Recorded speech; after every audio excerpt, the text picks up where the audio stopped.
Hi guys, ఈరోజైతే మనం బుగ్గ వాటర్ ఫాల్స్ కాడికి అయితే పోతున్నాం. ఇంకా మన వాళ్ళు అయితే రెడీ అయ్యారు. ఆడ నుంచి స్టార్ట్ అయినాం. బుగ్గ నరసింహస్వామి టెంపుల్కి అయితే వచ్చేసినాం. ఈడ దర్శనం చేసుకొని బండ్లు ఈడ పెట్టి లోపలికి నడుచుకుంటూ పోవాలి. బండ్లు అయితే పోవు. ఈడ మొత్తం గణేషుని లేచిర్రు. అసలు మునగను కూడా మునగలే. ఇంకా వాటర్ ఫాల్స్ కాడికి అయితే పోతున్నాం. చుట్టుపక్కల మొత్తం కొండలే ఉన్నాయి. ఇంకా అట్లా ఒక వ్యూ పాయింట్ దగ్గర ఆయన వ్యూ అయితే చూపిస్తా. మస్తు ఉంది వ్యూ. చూస్తున్నారు కదా వ్యూ ఎట్లుందో, హైలైట్ ఉంది అసలు. ఇదంతా వ్యాలీ, మొత్తం తాటి చెట్లే ఉన్నాయి. పడకు బెంగ పడకు పక్క నిన్ను దంగేస్తనే.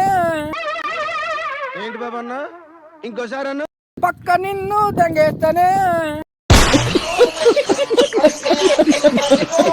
వ్యూ పాయింట్ కూడా వ్యూ కూడా చూసేసి ఇంకా లోపలికి అయితే పోతున్నాం.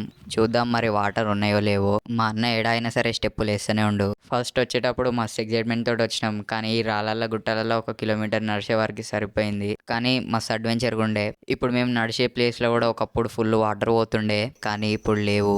ఫైనలీ వచ్చేసినాం.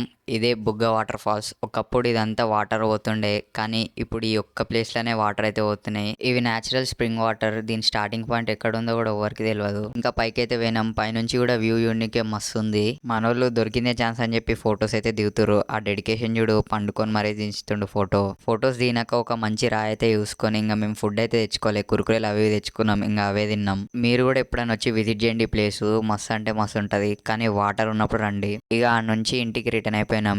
ఈ ఘాట్ రోడ్లను చూడంగానే శ్రీశైలమే గుర్తుకొచ్చింది. మధ్యలో ఛాయ్ తాగుదామని చెప్పేసి టీ టైమ్ షాప్ దగ్గర అయితే ఆగి ఛాయ్ అయితే తాగినాం. తాగి ఇంటికైతే వెళ్ళిపోయినాం. ఈ రోజుకైతే ఇంతే. ఉంటాం అలా. Bye bye.